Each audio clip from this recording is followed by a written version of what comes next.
Hello, everyone. We have some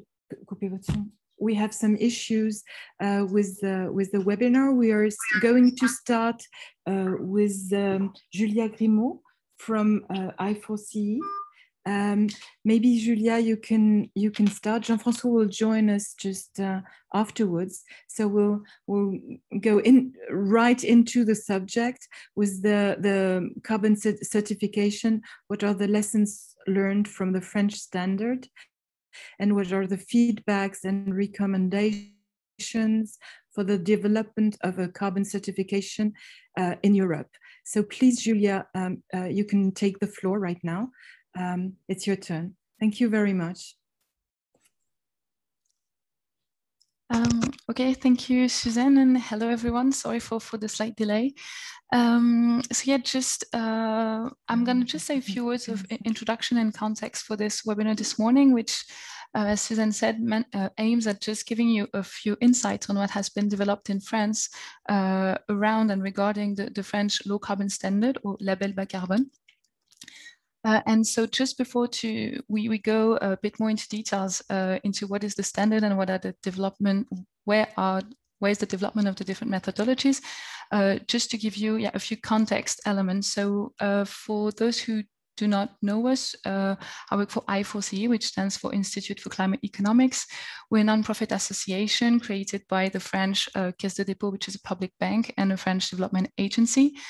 And we're a think tank, and we basically provide expertise to decision makers on everything that is related to economic and financial issues for climate change mitigation, ecological transition. And so why we're here today is because over the past few years, we have contributed to the creation of the French low carbon standard, Label Bas Carbone, with a lot of different partners, the ministry, and also some different stakeholders from both the forest-based sector and the agriculture sector. And I think you can go over the next slide. Thank you. Yeah, and so we've been working also on MRV and carbon certification, and especially more recently, as I was saying, on domestic carbon standards. And just to give you a few elements of context, in Europe for carbon projects, so what we've seen in the past years is that there is actually quite high demand from European buyers to finance carbon projects. But actually, so it's like almost half of the demand. This is quite 2016 data, so maybe a bit old now, but the global proportion are still relevant. So we have a quite high demand for financing carbon projects from European buyers, but actually there was historically very few projects for different, I guess, technical and political reasons that I'm not gonna go into right now. But so the question was how can we help develop a local project and local carbon project on the European territory? You can go to the next slide, please. Yeah, and so what we've seen also since the 2010 is the development of Europe of different domestic carbon standards. So there was, of course, the big international carbon standards that have been going for quite a long time now.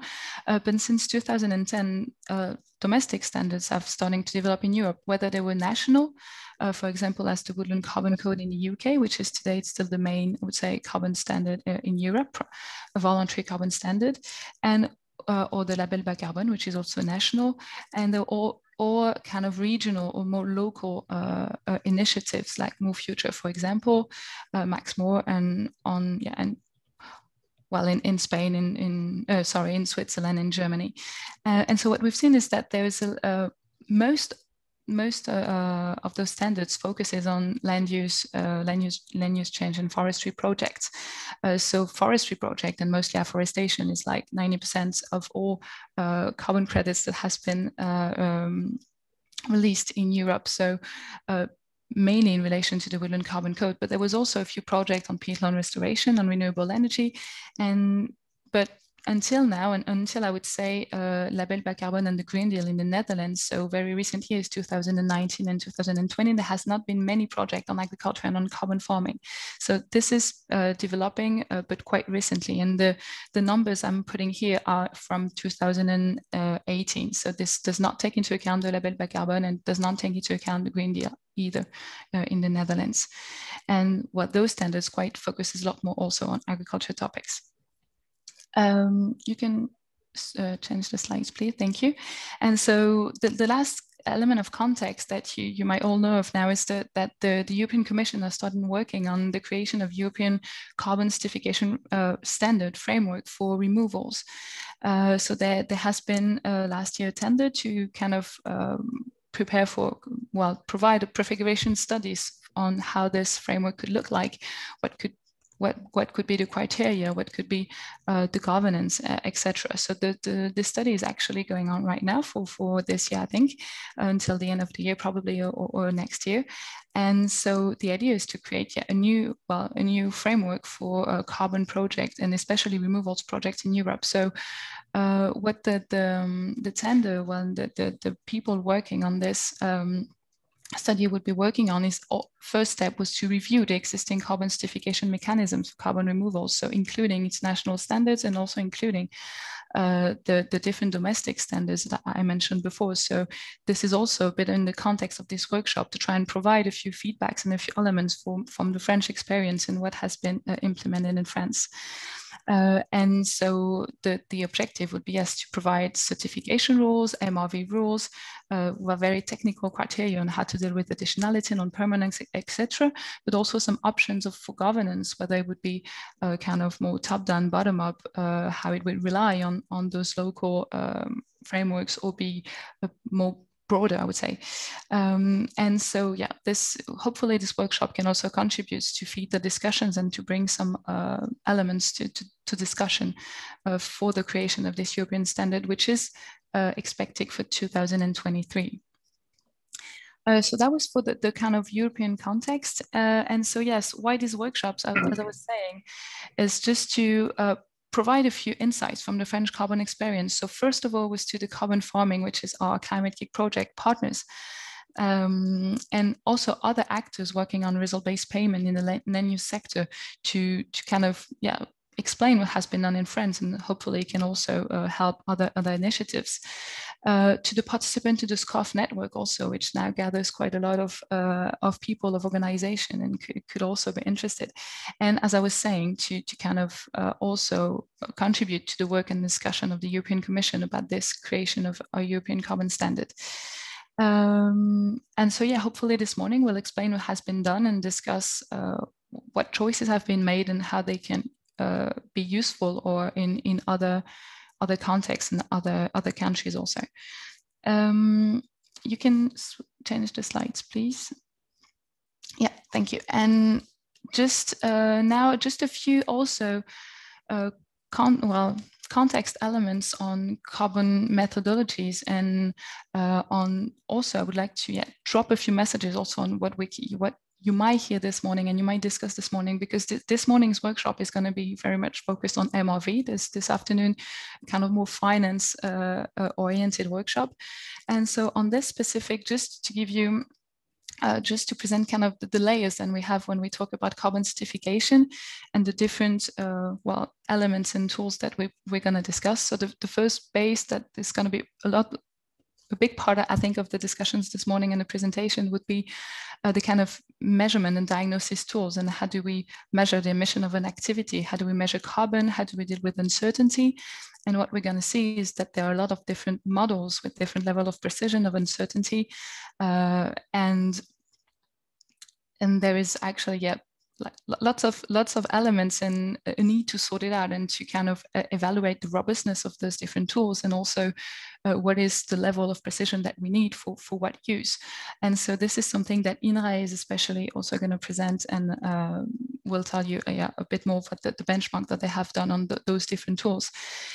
Once we have done the kind of diagnosis, what is important with carbon certification is the kind of certification rule that will help us move from the estimate of an emission at a given time to the emissions reduction allowed by a project, and that it going to be actually what can we do more compared to the baseline scenario. So how do we measure, how do we evaluate the baseline scenario? How do we demonstrate that the project is additional, so that actually the funding that is going to be brought is going to be efficient, that we're going to trigger a new action?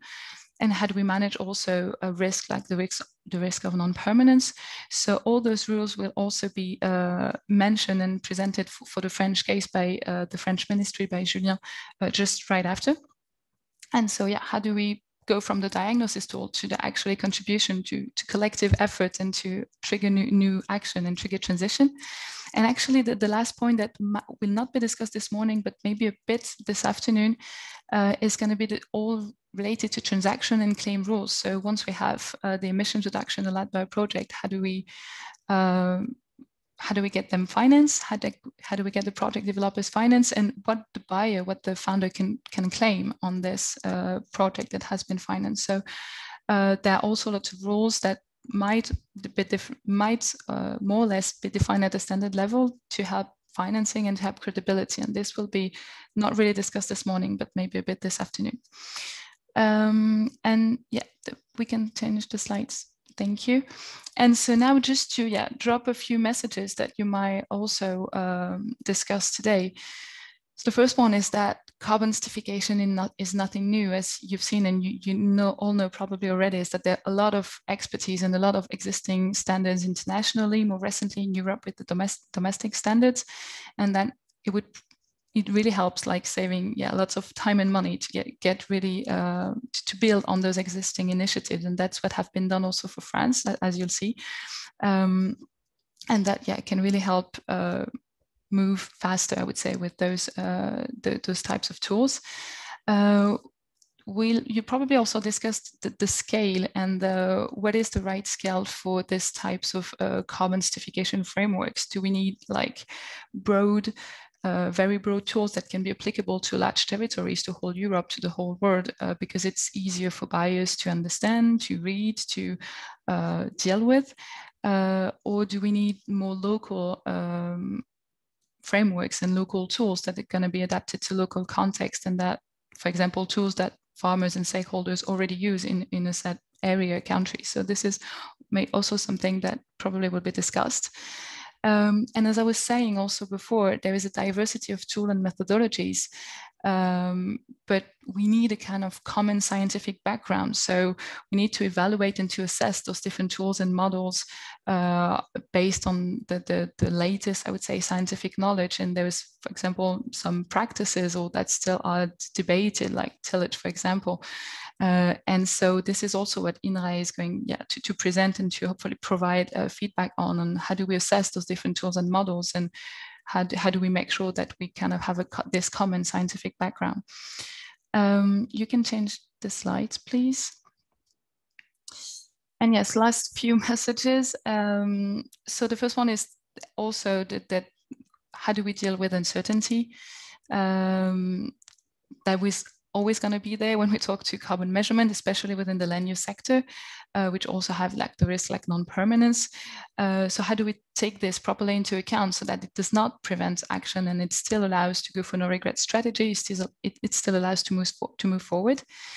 And finally, the last point is how do we find an acceptable balance between MRV precision and cost? So of course we can have the most precise and robust models and tools, but this are going to be more costly and complex. So there are, especially I would say in Europe, where projects are rather small scale compared to international, in some countries internationally, where we have very huge projects. So small scale projects, the fixed costs are going to be important. So how do we kind of find a balance between something very robust and something accessible to project developers? And there has been also this question raised in France when creating the French carbon standard, and there's been we've provided a kind of use of tools like the discount principle, for example, and this is also the points that Julien, the French Ministry, will present right after on what balance and what trade-off has been applied and why. So I'm gonna stop here for now. Hope this was just to give you a few ideas of the messages and the topics that we're going to discuss this morning. And I don't know if Jean-François is yes, speaking. Jean-François has just joined us, and so we will we'll go to his introductory slides. Thank you. Thank you, Julia. Je suis vacciné.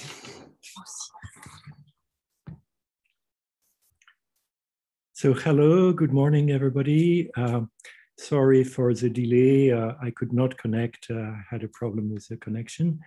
And I'm glad to, well, provide this introduction and thanks, Julia, for starting the meeting.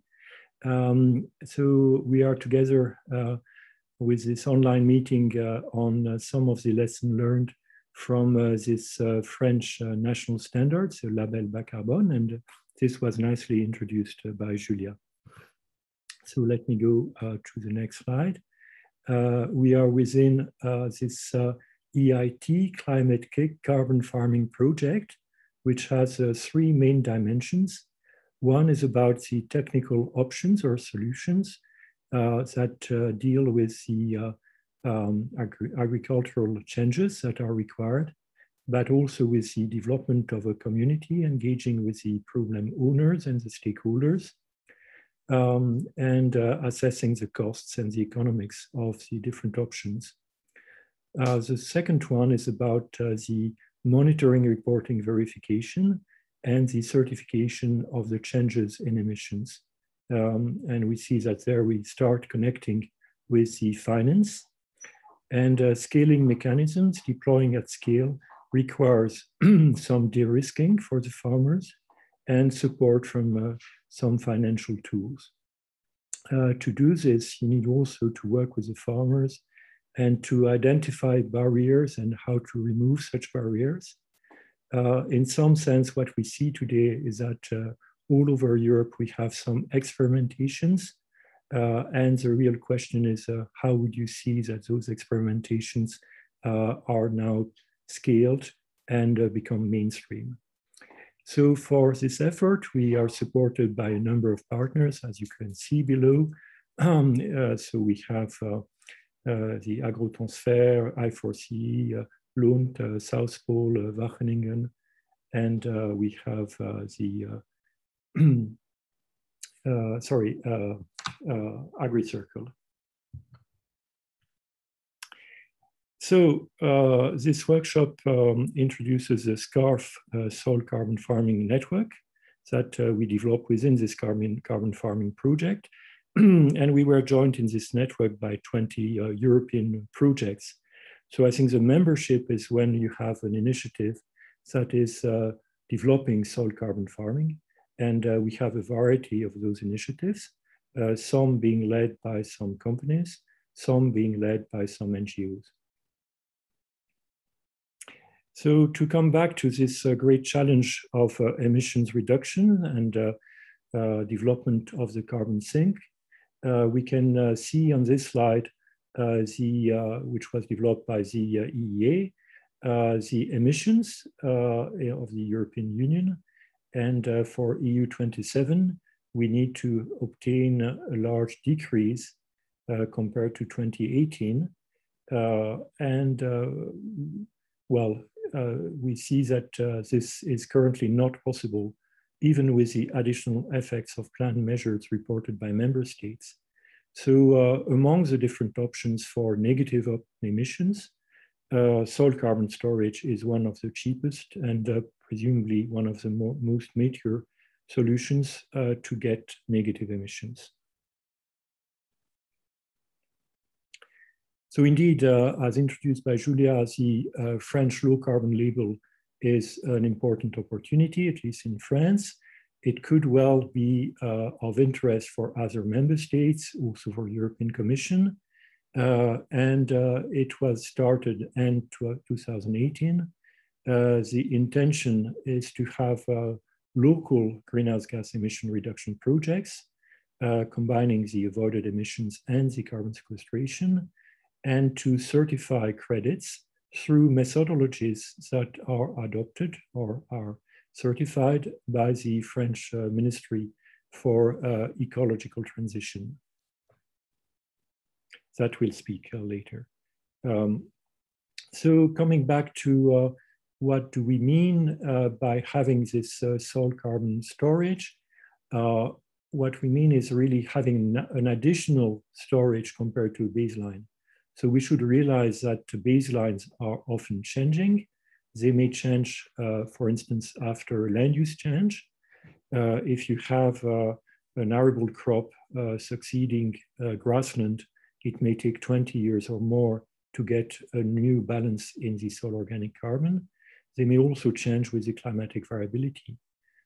So whenever you start measuring the soil carbon, what you want to demonstrate is that you have, with the practices adopted, you have storage in addition of the baseline.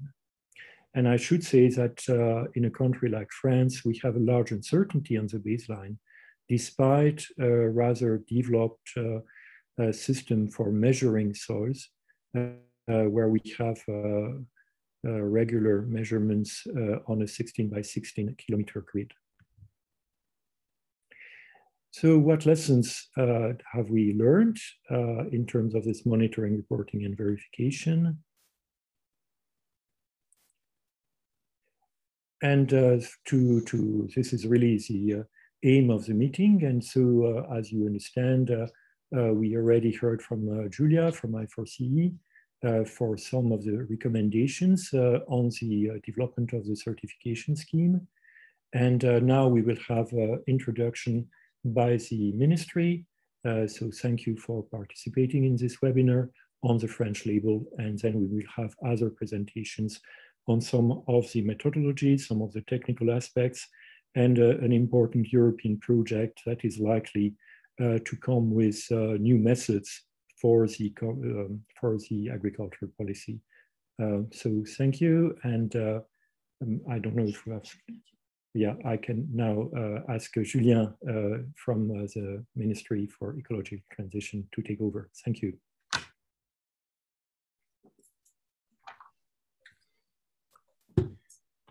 Thank you, Jean-François. So I'm going to present the presentation I prepared just to understand. Do I need to change the slide, or Mathieu, you are, or someone else is managing the slide? Sorry for the precision. I will change the slide. Okay. So sorry. So Julien Viau from the Ministry of Ecological Transition. I'm the head of the carbon market unit, and we have developed in our department the French Label Bas Carbone, which is the French national scheme to certify carbon removal and emission avoided for projects, which is not a scheme only for agriculture and forestry, but the first sectors that we have work on are those sectors. So I will make a brief presentation on the general concept of this Label Bas Carbone and how we have developed it, and I will try to like Julia said, to explain the choice we have, to explain why we choose a certain design in the Label Bas Carbone, because there were some trade-off on between the precision of the scheme to calculate the emission removals and the emission avoided for the project, but also what are the means to control those emissions with the trade-off to try to help projects, to help the development of projects. So my presentation, next slide, I will just present the Label Bas Carbone, how it works, what are the difference between the general standard, the methods and the projects, and how the financing is working. Next slide.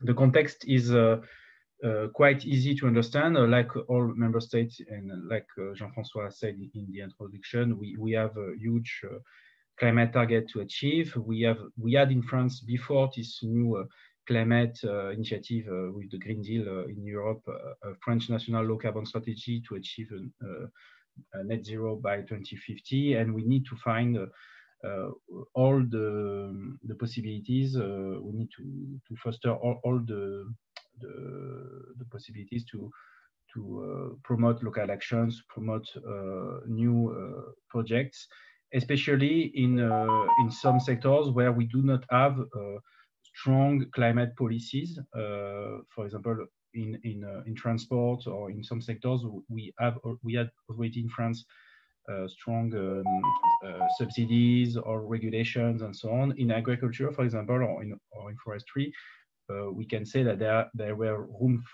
for improvement, and that we can find additional efforts that could be financed by private financing, for example. So that's why we try to develop a solution for France. And at first, when we developed the Label Bas Carbone, it was in 2018. We built on a voluntary project that was organized in France, and that tried to use all the knowledge gained in international standards and other initiative not in France to try to apply it in France to help the development of those kind of projects. So next slide. So the functioning of the label, it's really a national standard. So it is the national standard has been approved by a decree and an arrêté in French by the Ministry of Ecology. So this standard gives the general principle and the functioning of the label. And it's wide-ranging standard, so it's for all sectors and so on. So, but to implement it, we develop a sectoral methodology or methodology that apply to a sort of a typology of projects. So we have this huge development now because to implement the label, we need to develop each methodology that will fit the project. It is really for us an hybrid version of a bottom-up approach, because we have stakeholders and experts that propose methodology. So that's why we will develop different methodology in agriculture, because there is different situations, different sectors, and so on. When the methodology is approved by the ministry, we can develop projects. So that's what we have started to do with forest and agriculture. And for each project, it is also the ministry that label each project. We label the project at first, then we have the duration of the project, we have emission reduction, and in the end, it is also the ministry that, or the administration, that will recognize and verify the emission reductions. So for us, it was important to have a public guarantee of the quality of the label at each step. We have also a verification by an independent auditor before the recognition of the ministry, but it is not a label. The Label Bas Carbone is not a full certification process, in a way that the project do not have a certification body through all the projects. That was a choice made at the beginning to reduce the cost of verification. And in fact, all the costs of implementing and lobbying, and to look at the project is a cost that is paid by the ministry, because it takes time and money to look at all those projects. And so between the time the project is labeled and the time the emissions are recognized, citizens, companies, and public bodies can finance those projects. And in the end, what we give is that we can recognize some emission reduction or emission removals to a citizen, a company, or a public body.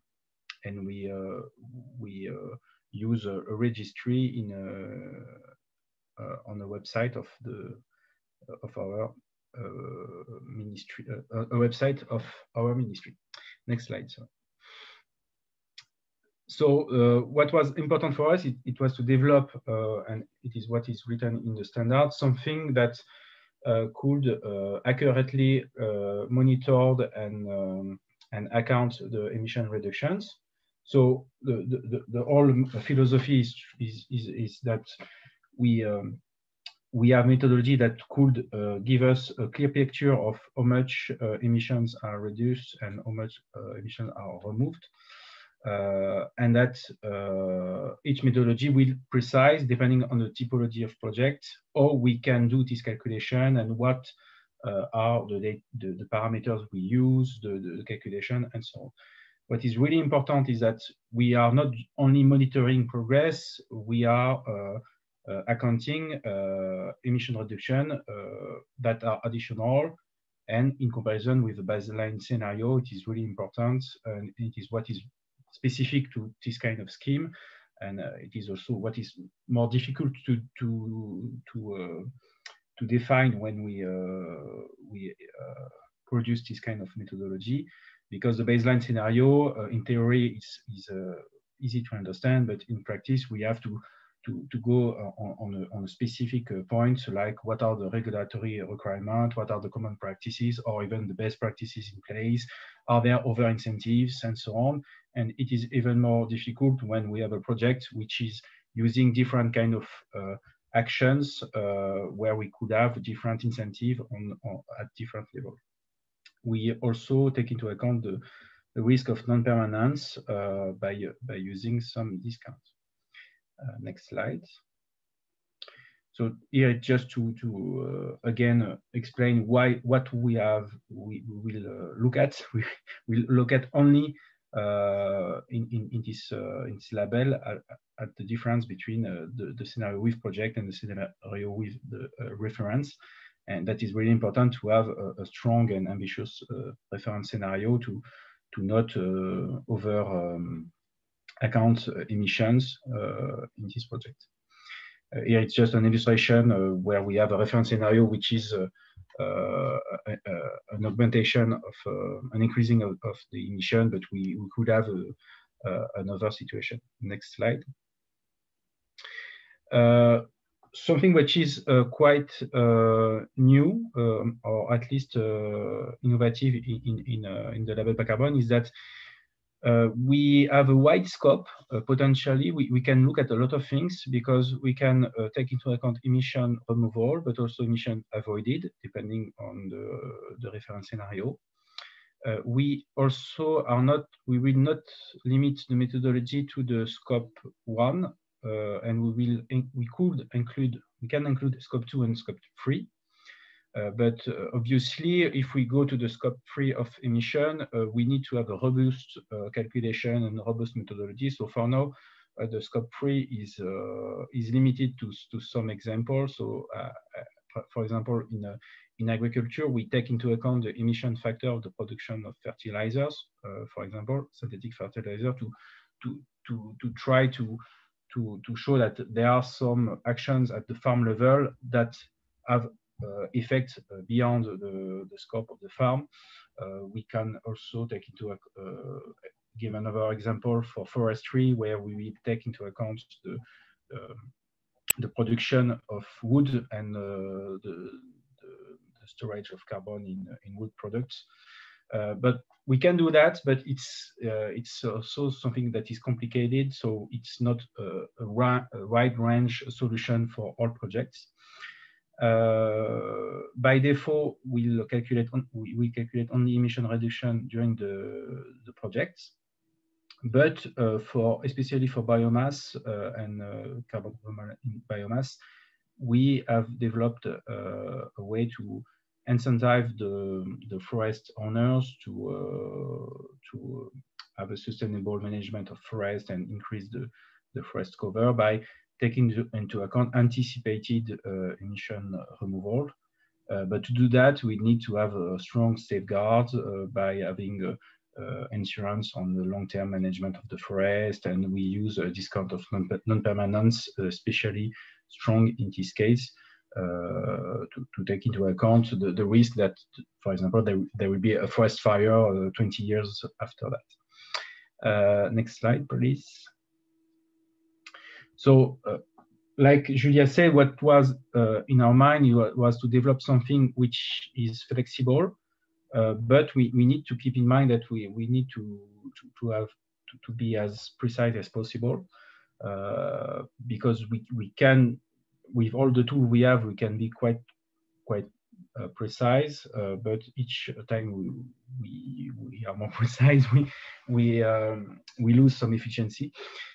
So our approach was to use a lot of discounts in a way that for each step of the calculation, if there is uncertainty of data, if some parameters have a wide range of uncertainty, if there is a non-permanence risk, we apply different discounts that need to be defined depending of the uncertainty of the data. So it could be 10%, 20%, but for example, for edges, we have a discount of 50% because we have parameters only for one region, and if we apply to the same methodology in south of France, we apply a very huge discount because, in fact, we do not have clear data to be sure of the result of the methodology. Another example is for forest, for example, where we modify the discount depending on the risk of forest fire. It's quite easy to have because we have information on this level of risk, and we have higher discount in south of France than in north of France. And what is important is that those discounts apply at each step of the calculation and are multiplied each time. So in fact, we could have quite a huge discount application throughout the calculation. Next slide.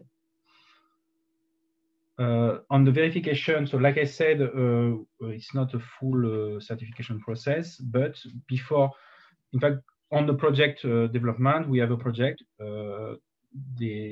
We labelize, we give a label to the project. We have a duration for 5 years, for example. The project is applying some actions.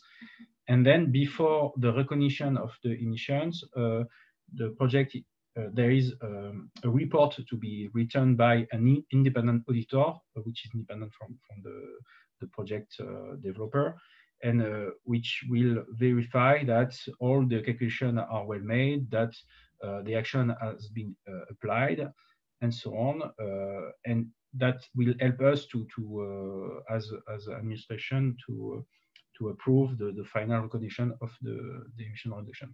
Like I said before, it was kind of trade-off to try to not have a full right now to have a full certification process, to not increase the cost of verification, and what we mean about verification, it depends on the methodology. So mostly it will be the use of register and documents, for example, fertilizer use and so on. But we can take into account inspection or samples, depending on the methodology and what we are dealing with. We can also take, for example, we have example on collective projects where we will have on-site inspection, but chosen randomly. For example, if we have 100 projects, there will be a part of the project where there will be on-site verification. We try to push to use available data and so on. I just say that we, in the methodology developed, there is no use of remote data collection like from satellite or sampling, because the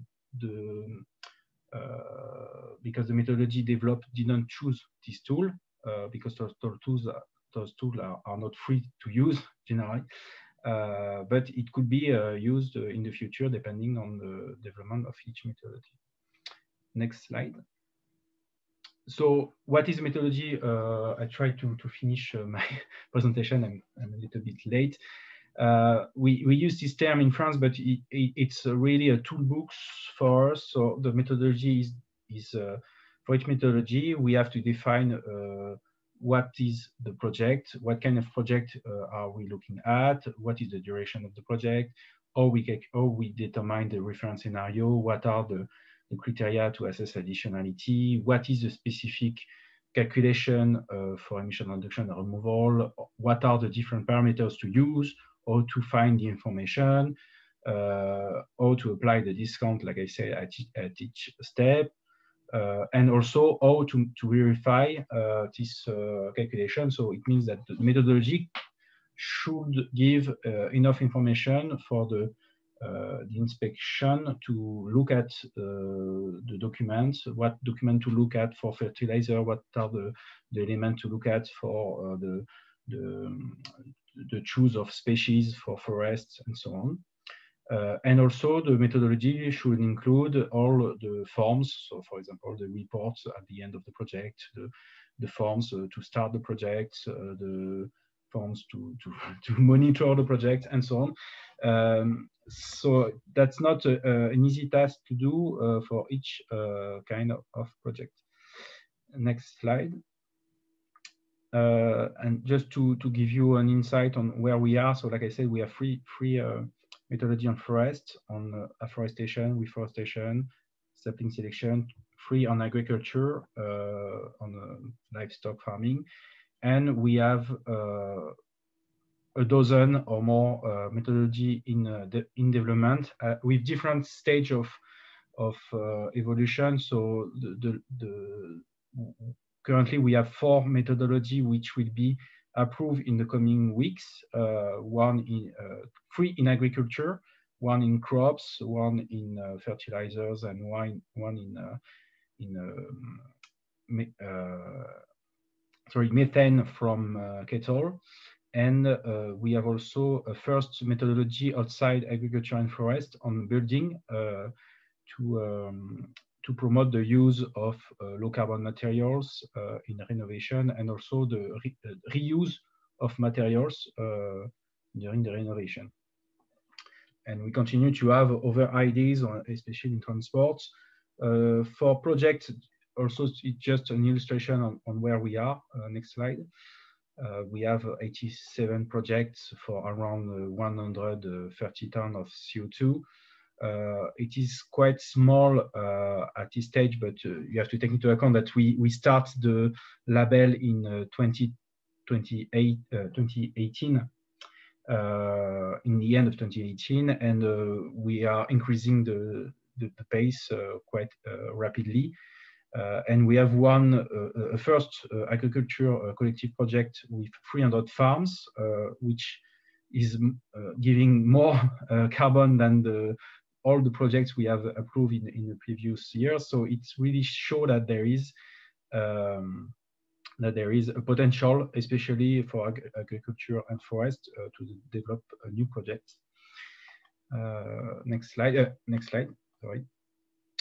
Just to say that in the development of the project of the Label Bas Carbone, we have involved civil society and stakeholders. So we have what we call the working group. So it is quite informal in France for now, to inform stakeholders, NGO and so on, of the development of the methodologies, and try to include different views and feedbacks from them, and also from experts.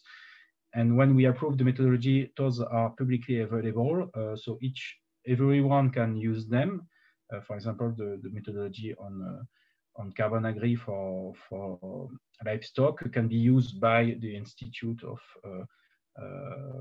Livestock that have developed the methodology, but someone else, a company or another institute, can use also this tool publicly. And we use a specific website and a registry for the project, so you can find in our website all the information on the label and all the information on the project. But it is still an ongoing process, so we try to improve and have a better information on internet on the development of all those projects and methodology. And I think I finished my presentation. Thank you very much, and I think we will have more questions after that. Thanks. Yes, thank you.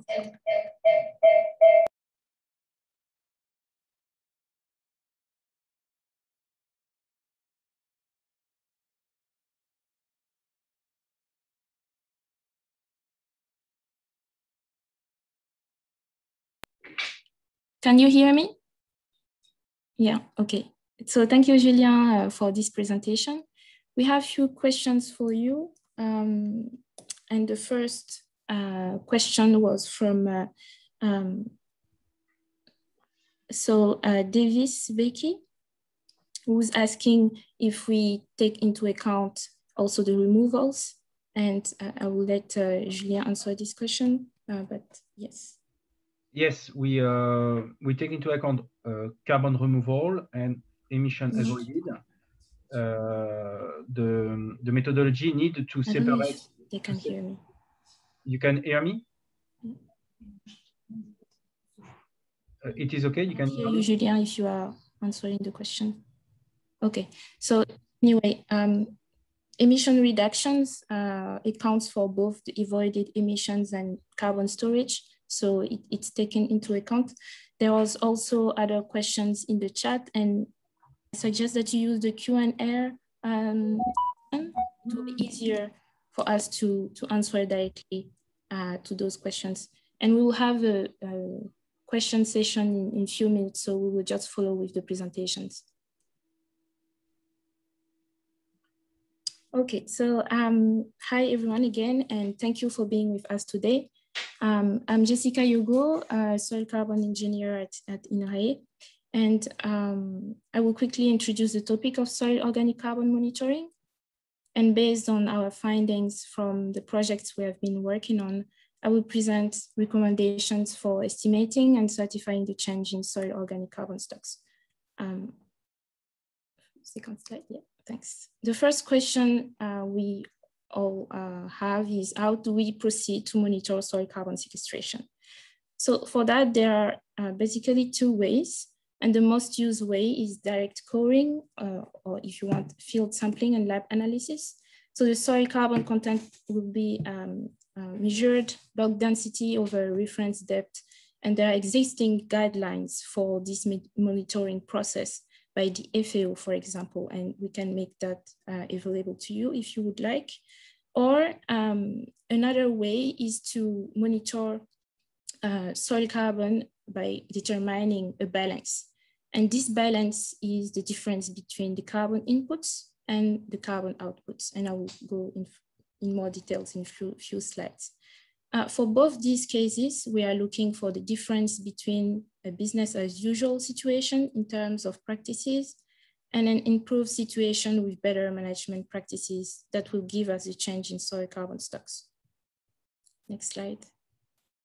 So taking the first way of monitoring, which is the direct measurement of changes in soil organic carbon stocks, the first step is to define a reference scenario by setting a baseline period along with a reference land use scenario. This has already been presented. And a new scenario with changes in land use management, in land use or land use management will also have to be defined precisely. The changes in soil organic carbon stocks that are then directly linked to this change in land use or land management will be the difference between the stocks from these two scenarios. And there is a challenge then to carefully define those scenarios, the reference and the new scenario with modification of practices, for example. And this is also available, important when we look at the first way of monitoring with direct measurements, or when we want to do a balance of carbon. And I'll explain the next slide more on this second way of monitoring. So if we focus on soil, carbon comes from the vegetation as crop residues, for example, leaf litter or exudates or organic matter. And here, these inputs in green will enter the soil, and they will enter different biological processes to decompose and lead to part of the carbon outputs. So we'll have carbon incoming and carbon outgoing through soil respiration. The decomposition could also lead to an increase in dissolved organic carbon leaching and other erosive fluxes. These are represented in black arrows. And all of these carbon outputs will balance the inputs. There are other outputs such as harvest vegetation, and that I will show you in the next slide. with the specific case of croplands.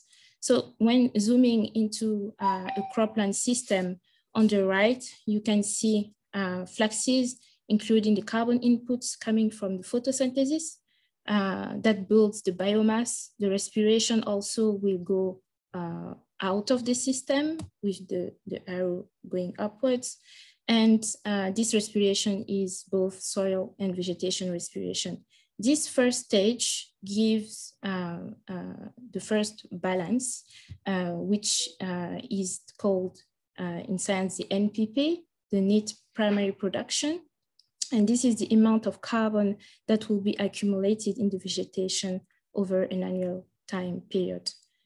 Part of this NPP will be removed through harvest, but the remaining, which will remain in different forms in the soil, in addition to the organic fertilizers that will be added to the soil, will constitute the total input of carbon to the soil.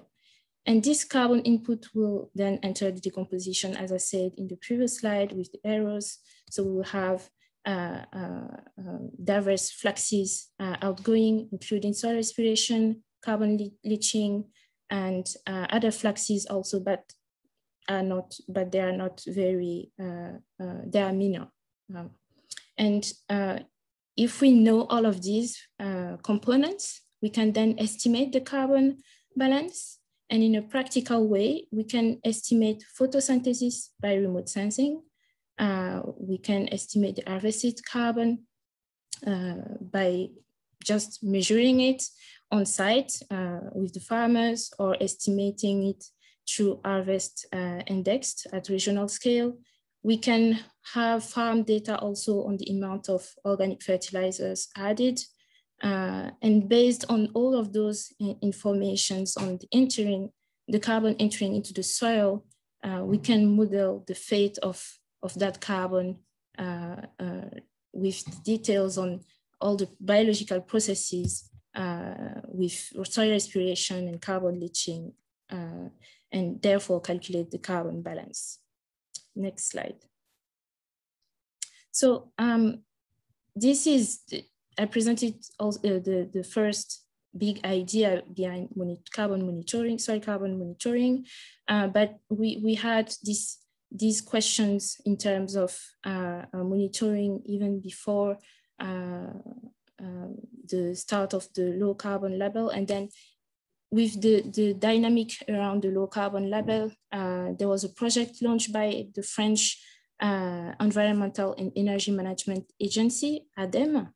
And within this project, we addressed the questions of a practical MRV monitoring, reporting, and verification solution for the voluntary carbon market. And in the first deliverable of this project, we have carried out a non-exhaustive inventory of methodologies, and we also started an entire comparison of carbon balance monitoring and evaluation methodologies, as I said, and there were at the number of 20. They are non-exhaustive, but they are listed with the details of the requirements in terms of inputs, outputs, data, and also how we can use them and how they can play a role in this search for MRV solutions. And the first version of this deliverable is already available. The link will be shared, and an English version will also come soon. And for the case of croplands, we had a focus, and we proposed 3 options for measuring the carbon balance. And we provided also recommendations for estimating and certifying the variation in soil organic carbon stocks within the framework of the French label. And I will go into more details in the next slide. So first of all, the recommendations we did from the study within this ADEME project was to recommend the use of specific data for determining the storage potential for projects in France. There was a study, the National 4PML study conducted by INRAE in 2019, which is public, and in which there was an entire assessment for the metropolitan France. And we can have this reference in terms of practices, so which practice can help store carbon in the soil, and also in terms of a big idea, rough idea of the storage potential depending on the regions in France.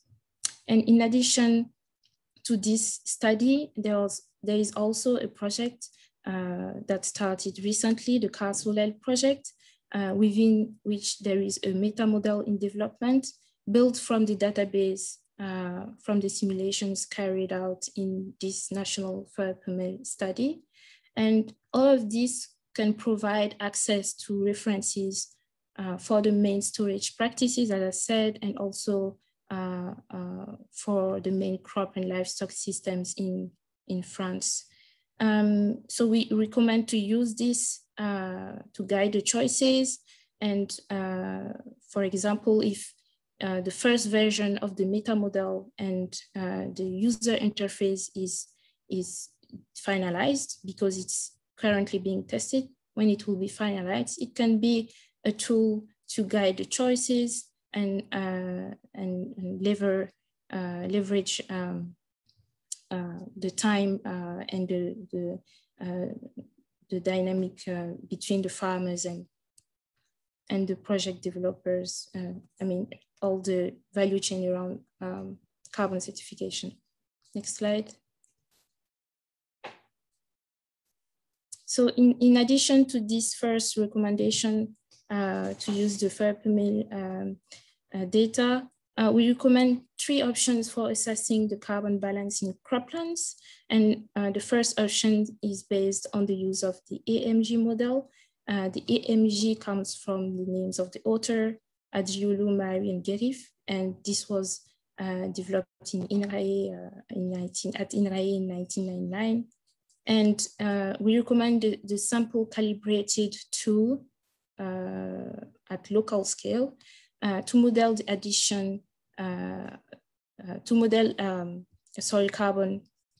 And in addition to that, we recommend to measure the residues that will return to the soil precisely, because the model does not have a very good estimation for this parameter, and especially if we have cover crops application. So IMG is a very good model, and it has been developed in, as I said, and it has it underwent it has been further developed through the years in the framework of different projects. And this work has led to the development of a tool to guide the farmers' decisions for better management practices. And this tool is called Simeos AMG. This is the middle of the slide. And within a project called titled ABC TER, Simeos AMG tool is coupled with additional data from different databases to produce a full greenhouse gas budget. So this tool and the model offers a different range of services for monitoring, and is very well calibrated for France. Next slide.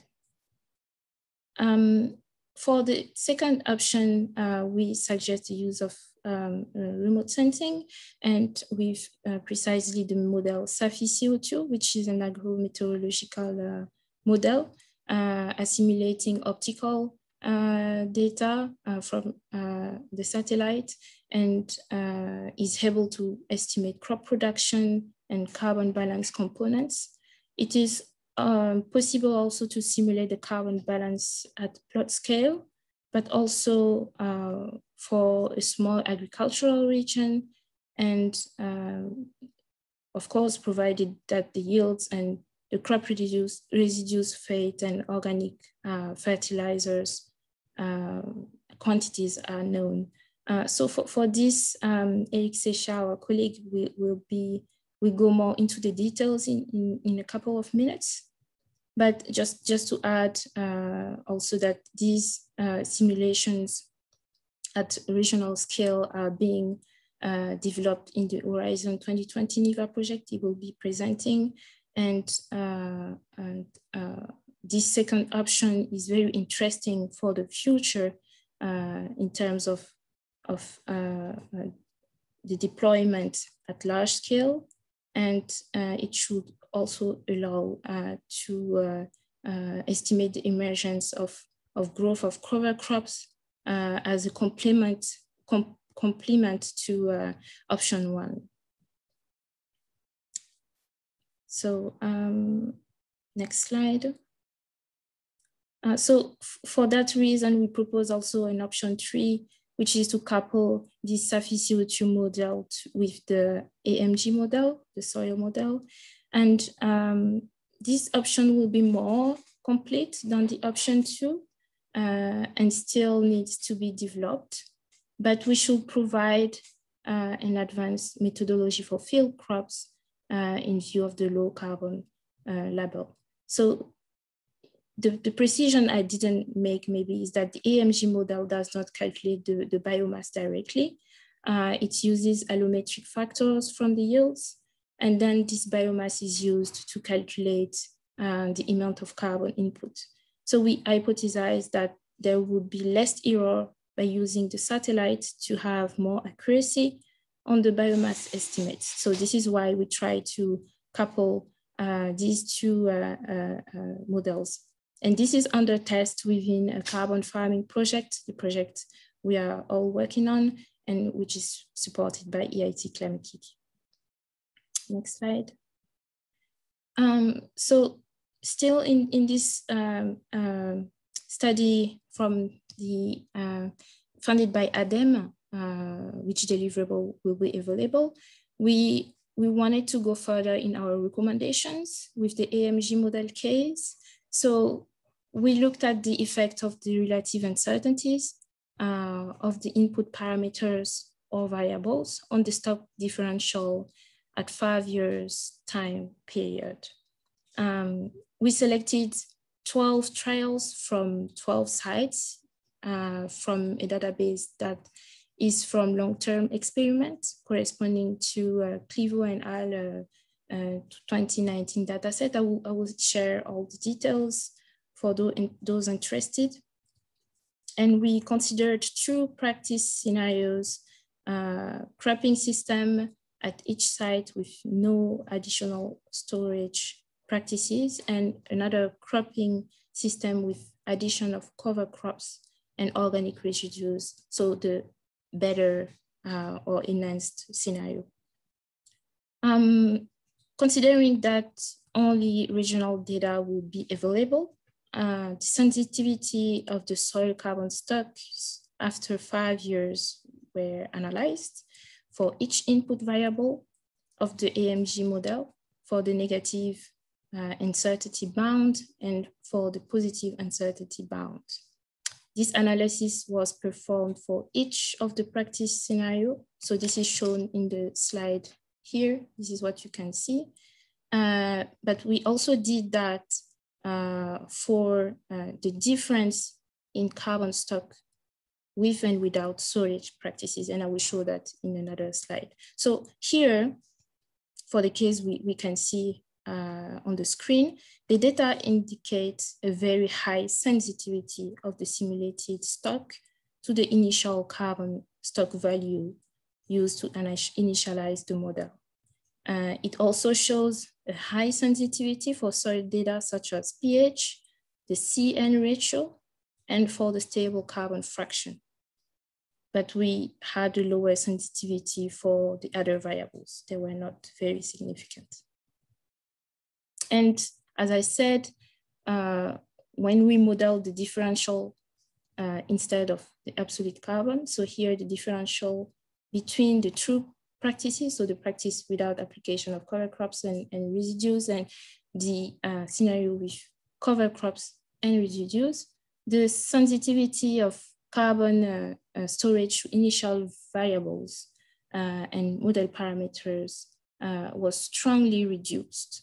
And this when we compare to the previous result.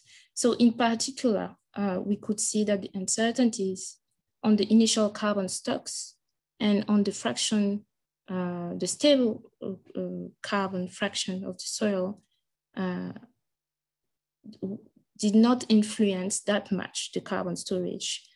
So this is really interesting because sometimes most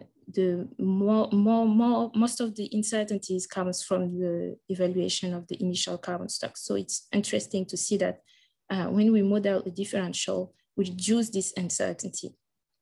Next slide. Yeah.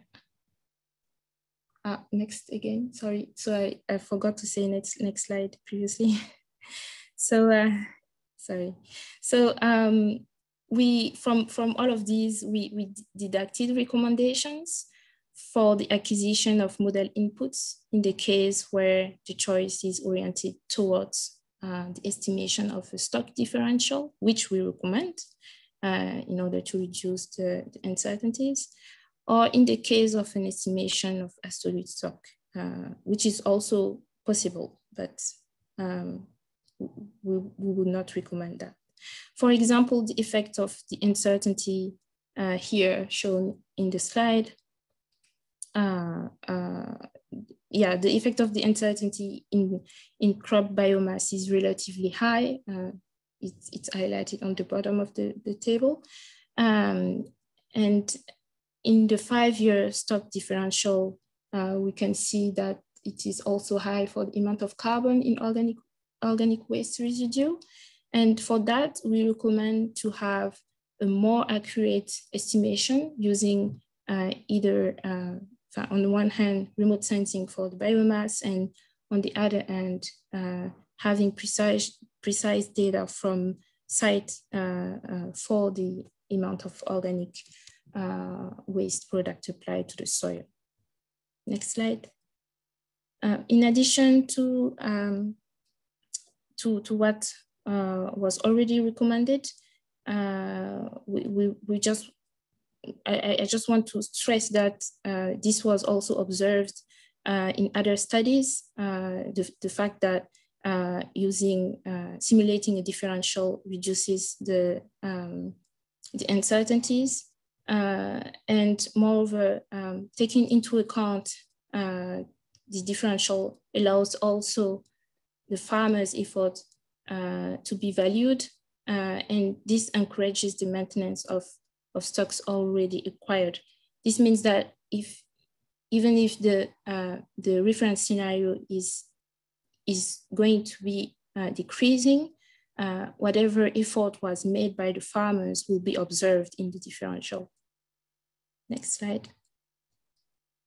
And a few additional recommendations in the scope of the development of a range of carbon calculators. I saw a question on this in the chat, and these are being developed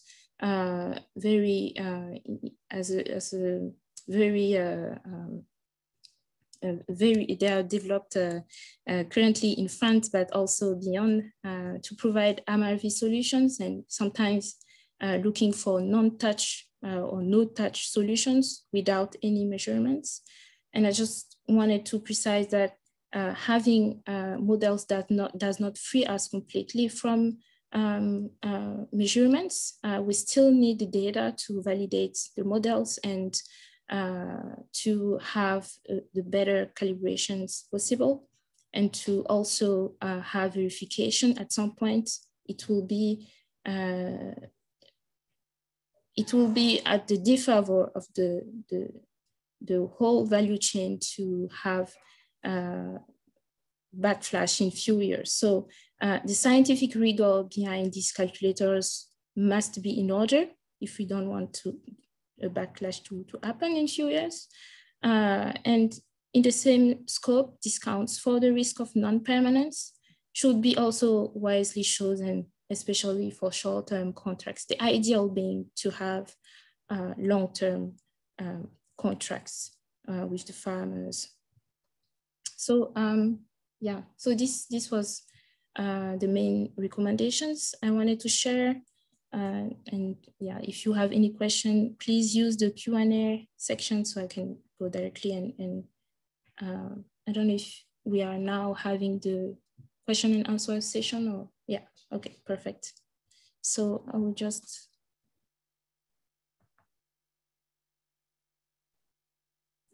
Go there and.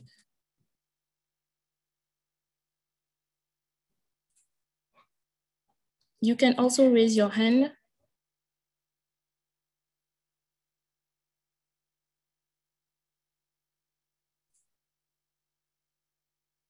Okay, so there was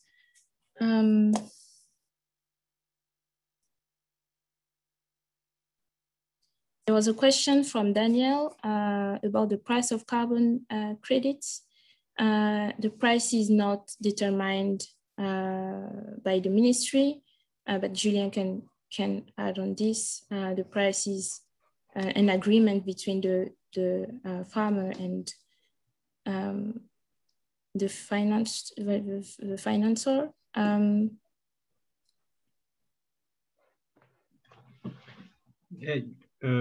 You want us to reply to the question, so, Julien Viau?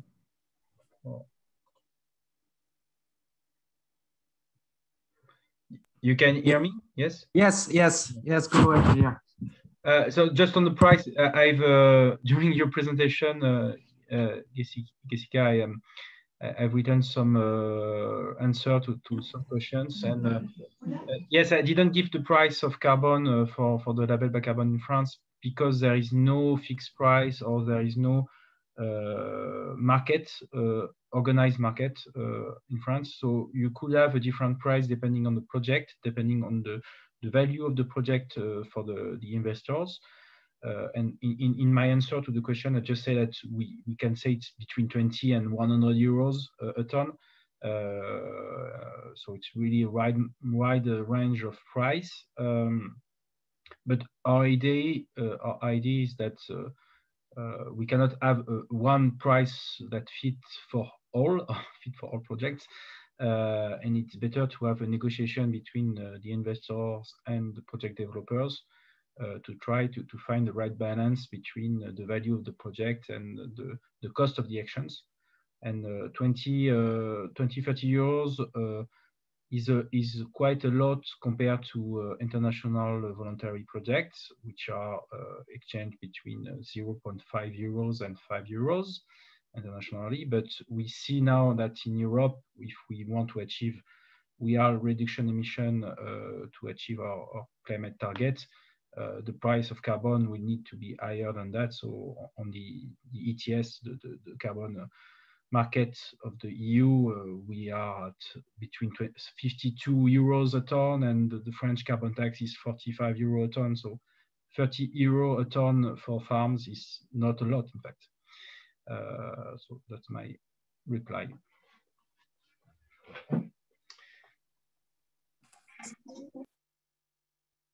Thank you, Julien. There was also another question, if there is an estimate of the total demand for Label Bas Carbone projects. How high is the demand for Label Bas Carbone credits? We do not have a precise figure because we didn't. We do not know, and we do not have a precise figure. But just to give insight, because in France we have a new climate law which is in the process of negotiation at the Assembly, so between the Senate and the French National Assembly. And there is one measure, which is that airlines will need to compensate their emission for intern flights in France from 2022 to and that we have to start in 2022. And it represents between 1 million and 2 million tons of CO2 per year that we need to be compensated by credits.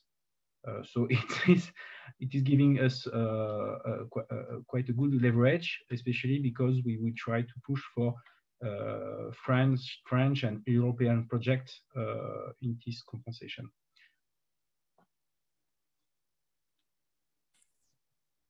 Thank you. And there was another part in this question. It was, isn't the cost of Label Bas Carbone project a little too high for its development and expansion?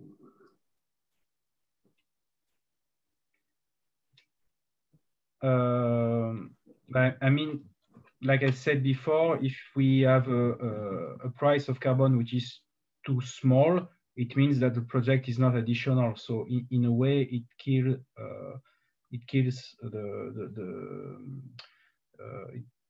I mean, if we want to have additional projects, and if we want to have investors that really found additional projects and want to be part of this transition, we need to have price that will leverage new actions and that will push farmers to implement new practices, for example, or forest owner to plant new forests. So if we sell the carbon price at €5, we do nothing, and in the end, we will have no investors that will build on this market.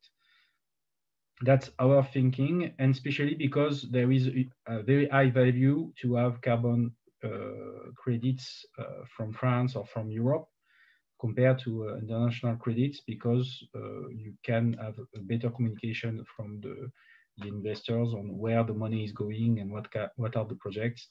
And especially you could have projects that are very linked to the corporate strategy of the businesses. So for example, we have one example where it is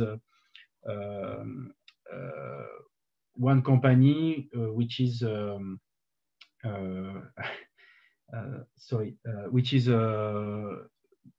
making a leather, so du cuir, sorry for my English, and they prefer to buy credits from livestock because there is some kind of link between what they are selling as a product and what kind of carbon compensation they can invest in.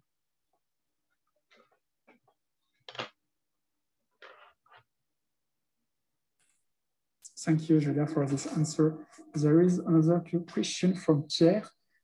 During this certification process, is there a methodology to evaluate the co-benefit of the land use changes inducing the carbon sequestration? Yes, I didn't make a presentation too precise on that, but we are keen to include not only carbon, but also other co-benefits. So, for example, environment co-benefits, biodiversity, but also socio-economic co-benefits.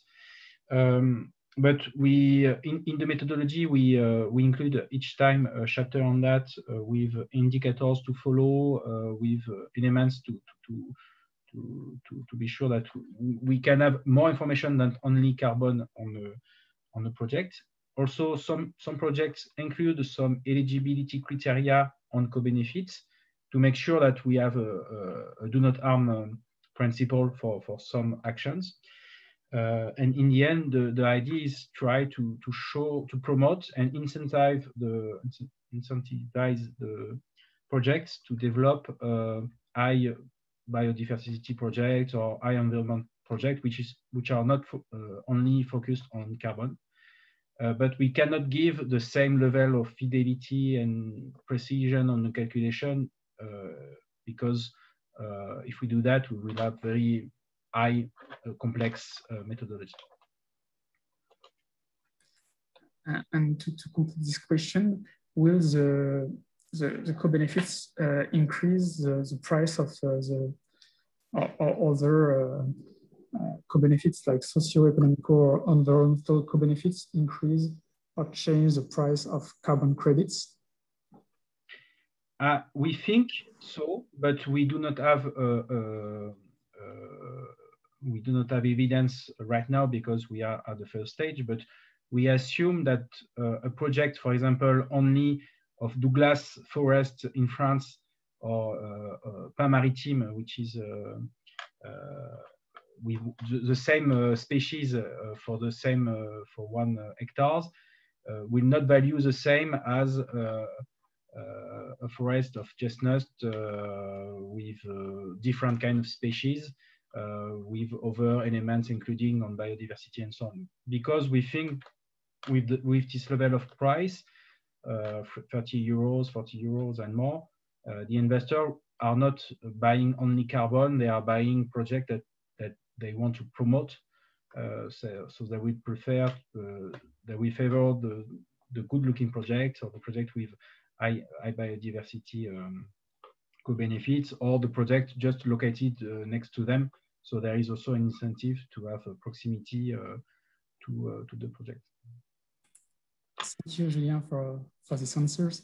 We will continue with the presentation. We should have a break, but we are a little short on time. So if you agree, we will just continue with the next presentation, which is from Hélène Lagrange. So Hélène, I give you the floor. Yes, hello everyone. I hope you can hear me well. So I'm Hélène Lagrange. I work at Arvalis. It's one of the French technical institutes that works on applied research in agriculture. And we specifically work on crops like cereals and maize and etc. And I will present you briefly the field crops method, the Label Bas Carbone methods on field crops. Just a brief presentation and key messages and key choices we made on this method. So next slide. So first, I wanted to show you the organization, how we did to write these methods. So our aim was to have a large involvement of different stakeholders to help us to write these methods. So you can see on the slide different green parts. So we had different committees to help us to write this method. So first, maybe the monitoring committee. So this is the organization, so it's French unions that ask us to write this method. And so us is the institute working on agriculture and agro-solutions, the drafting committee. And we started to write it around March in 2020, and we finished, well, the first version was submit in December 2020, so it was less than 1 year to write these methods. And during this period, we wanted to ask to different experts, users, and scientists to help us to make the choice, to have the, well, to find the best references, and to have something that would be with robustness. So this is why we asked different experts to help us. We had around 50 experts that came to different meetings to help us to write this method. And also, so we wanted something robust, but also something workable for farmers that they could use. So we had some meetings with users to have their advice on the method. And also we had some meetings during the writing with the scientific committee to ensure that our choices and what we wrote was scientifically correct and adapted to the French context, and also that it fits to the Label Bas Carbone requirements. So this is a bit how we get organized. And so next slide. So I took a slide from Julien's presentations, and this is to show you that what we wrote is the toolbox of the methodology. And all these different parts different chapters you have on the slide are in the field crop methods. They are written now. But this morning, I don't have time to show you all the details, but I will come back on the 3 subjects. So first, the choices we made on the perimeters and the levels we choose. Then I will come back on some information on the calculation and the references we used and the choices we made. And I will also talk a bit about the reference scenario, the baseline. So next slide. So the perimeters, it's 2 things. It's where we do the calculation and which emission we want to calculate. So on the table on the top of the slide, you can see that we decided to calculate as well greenhouse gases emissions avoided and sequestration. So sequestration, it's soil carbon storage. So this is calculated directly on farm, but also we wanted to calculate the upstream and the downstream emissions. So upstream, for example, it's when you buy a fertilizer, you have emission on farm when you apply a fertilizer, but you also have emission when you produce the fertilizer. This is the upstream's emission. And so it was important for us to calculate both reduction emission on greenhouse gases emission and also through the soil organic carbon storage. And all of this, we decided to do that on the farm scale. And with this method, it's done on the cropping systems and also on the storage and drying buildings that you have on the farm. And during the writing process, we decided how long a project could last. And because we have the soil organic carbon storage, and this is a long-term effect, we wanted to have as long as possible project. So we decided to have a project that could last, that should last 5 years. So next slide.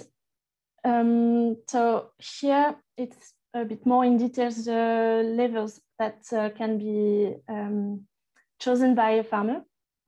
So sorry for my animations on the slide.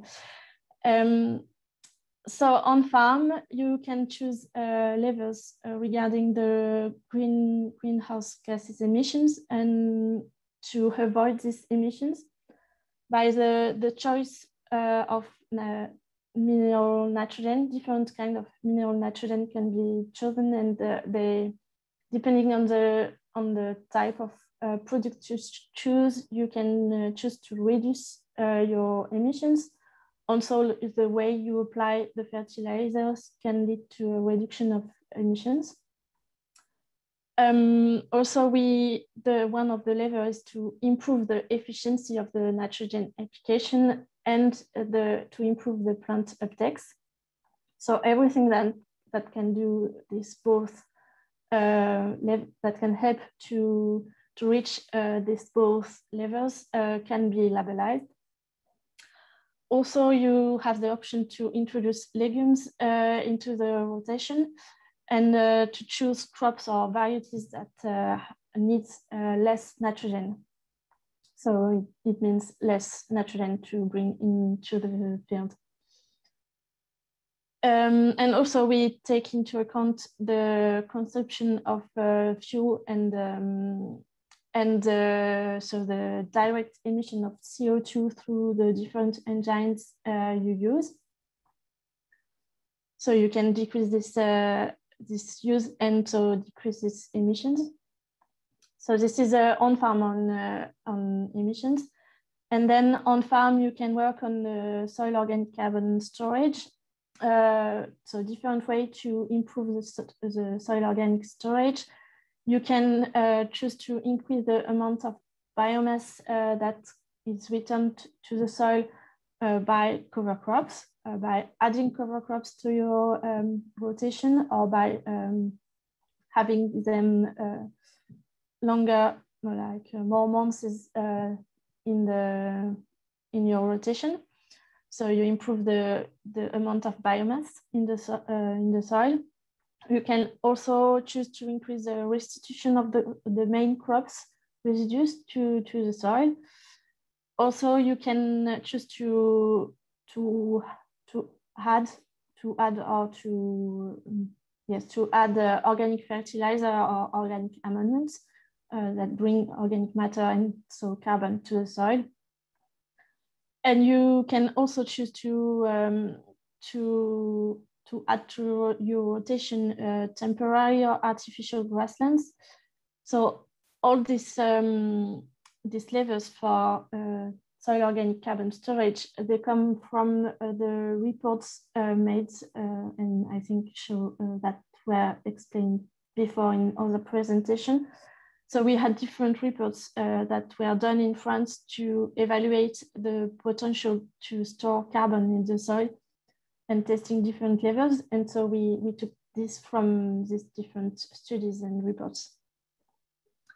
And for the upstream levels, so it comes from the choices of your fertilizers or the type of irrigation you can have, and also the amount of fuel you have to buy for your engines or for the storage or drying buildings. So all that is taken into account. And the downstream levels that is labelized in this first version of the method, it's the reduction of the emissions for harvest storage, so for the storage of crops by storage agencies. So all of that can be counted, and we described how to take that into account in the writing of our methods. So next slide, please. So the calculation, it's to calculate the reduction of emission, to calculate the storage, and the downstream reduction emission, it's an option, it's optional. And to make this calculation, so we had the help from the different committees during the writing process, and we wanted to have the most up-to-date scientific references to do the calculations. We wanted to have references and methods that are adapted to feed crop contexts, also that are adapted and validated for the French context and the French field, French climate and French soils. We wanted to have methods that are now available and can be used by anyone. So for example, Jessica told you that the SAFI CO2 plus AMG method for soil carbon storage could be good to use, but it's not yet available. So it's not in the method yet. And also an important thing for us was to have references and methods that could be compatible with the data that are that we can have from the farmers, and so not too. It was really a balance between the best robustness of the tools and the methods, and the way to have a workable methods. So for greenhouse emission, and you have here the references we used. It's basically equations to estimate the greenhouse emission, depending on the type of the products, fertilizers mostly you use, and the way you apply them in the field, the amount you used, etc. And this is adapted to the French context. So next, you have example on the soil organic storage data we use, previous, sorry. So for soil organic carbon storage, we based our choice on the studies that Jessica just showed before. So we decided to estimate a difference in soil organic stocks between a project and between a baseline. And and also because the projects are only 5 years and soil organic carbon is a long-term process. So to measure physically something in the field, you will need like 10 or 15 years. So that's why we decided to go with models. And we labelized 3 models in this method. So it means that 3 models could be used. It's AMG, 6, and IKID. So what was important for us, it was that to be sure that the models are validated with French context, so French climate and French soils, and also that they can be used so by tools, existing tools, or by papers with all the details and parameters on the different models. And so these models take into account the inputs and the outputs of carbon from in and from the soil. And then for the downstream activities, so we used equations and references from so you can see here the different references we used. So really our aim was to have a balance between the robustness of the references and to have something workable, usable by farmers. So next slide. So it's yeah, you can see the same kind of diagram that you saw before. So it's what we labelized on our methods. So we labelized what is colored in the diagrams. And so for the first one, it's soil organic carbon storage. So you compare the reference scenario, so the baseline, with the project scenario. So the aim is that the project scenario store more carbon than the reference scenario. And you calculate the differences between these 2 scenarios at the end of the project. And this is the amount of soil organic carbon you can labelize. And for emissions, it's the same way. You compare with the reference scenario. You compare your project with the reference scenario and you labelize the reduction of emission.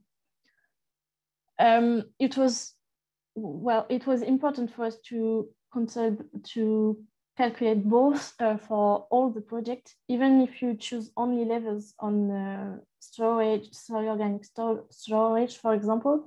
It's important to calculate also the greenhouse gases emissions. So you have here an example. So why this choice was made? Because, well, for example, a way to increase soil organic carbon storage in the soil is to increase the amount of biomass restitution to the soil, for example, by cover crops. So to do that, you could think that a way to do that would be to fertilize these cover crops. So doing that, indeed, you can improve the biomass restitution to the soil, but doing that, you use more fertilizers on your farm, and this means more greenhouse gas emissions. So to be sure that the whole project, so at the farm scale, is not bad on one side. If you only calculate soil organic storage for this example, you would forget to take into account the increase in gas emissions. So that's why it's important for us to calculate both at the same time for all the levels you choose in your project. And at the end, a project has to check that both reductions emissions are positive. So next slide. Well, yes, I think that was good good and important. It's a way to collect the data. So it's data from farms, and in different farms, you have different constraints. And it was nice to have a way to take that into account. So this, well, you have here two examples, two ways it can be taken into account. For example, with the references, so the reference scenario, you can use two different ways to estimate your scenario. So you have what is called the specific reference and the generic reference. So the specific reference, it's really specific to the farm where you have your project. You use real data from the farm on what happened before the project to estimate what would happen if you don't have the project. This is how you draw your reference scenario with specific data from the farm. But you can have farm without data, for example, young farmers or, yes, for example, young farmers. So we want this method to be available for all farmers. So to take that into account, you can use what is called generic reference. And so we work on giving to have, we made well, a database that is based on French statistics and French surveys to estimate the crop, well, to estimate how it's fertilized in your department, how, well, the mean farms, it's like a mean farm behavior. And this can be available with the methods. And another way to take into account the different ways to collect data, it's, for example, with the data that are needed for calculation. Two examples here, it's for fuel consumption. So we provided three ways to collect the data, and also three ways to make the calculations after that. And so you can estimate the fuel consumption from a bill of the farm, or this is less precise than is the estimation when you describe all your consumption of fuel with all the things that you do on the field that use fuel. And another example is with soil organic storage. So as Jessica showed you, you need different type of inputs to run the different models. And so to get this data, you can use measurements, or you can use database. And of course, measurements are more precise than values from database. So we made it possible to use the both ways, but thanks to the discounts, the more precise data is rewarded because you have a low discount. And when you have less precise data, for example, from a database, it will still be possible to use them, but you will have a higher discount applied on your project. But it's good that it's still possible to use this kind of data. And next slide, please. Yes, and one other thing that you have in the methods, it's the co-benefits. So as we said when we answered the questions, we wrote in the method a way to estimate different co-benefits.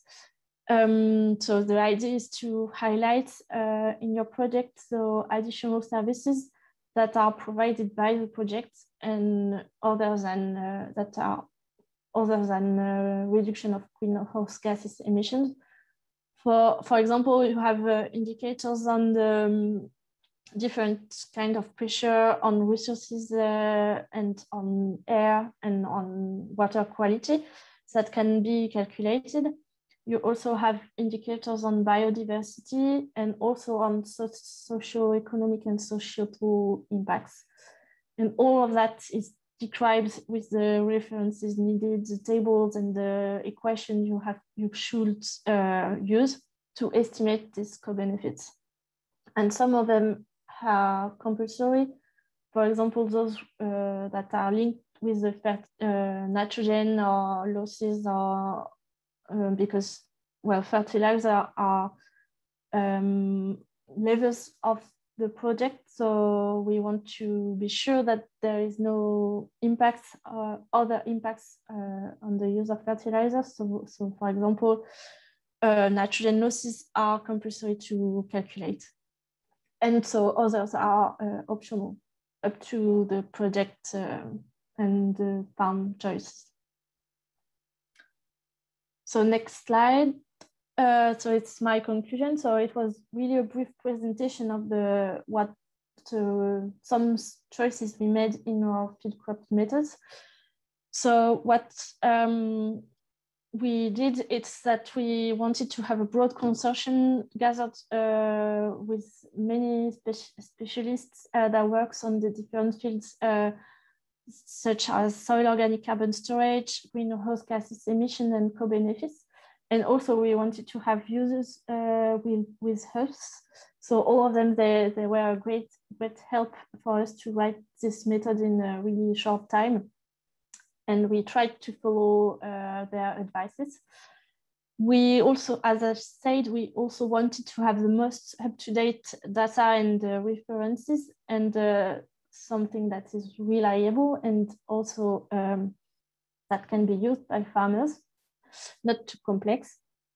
And so we wanted to be sure that the references we propose in the methods are adapted to the French context and the field crop context, so that we checked that. And what is important is that the projects, so this method is, the aim is to be used to make projects, and the projects, they will be made by farmers and they will fit for their own farms. So it's a way for farmers to be, well, happy with the Label Bas Carbone.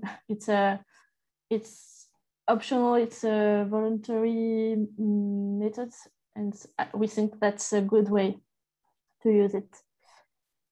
So if you want more information of the method, you can come back to me.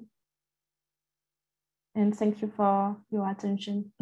Thanks a lot, Helen, for this presentation. You have a few questions in the question and answers section. So if you could answer them, that would be really great. And now we'll directly move on to the next presentation. And I give the floor to Erika Sechia. Thanks a lot, Mathieu. I cannot activate, I'm not allowed to activate my my camera, but no big deal.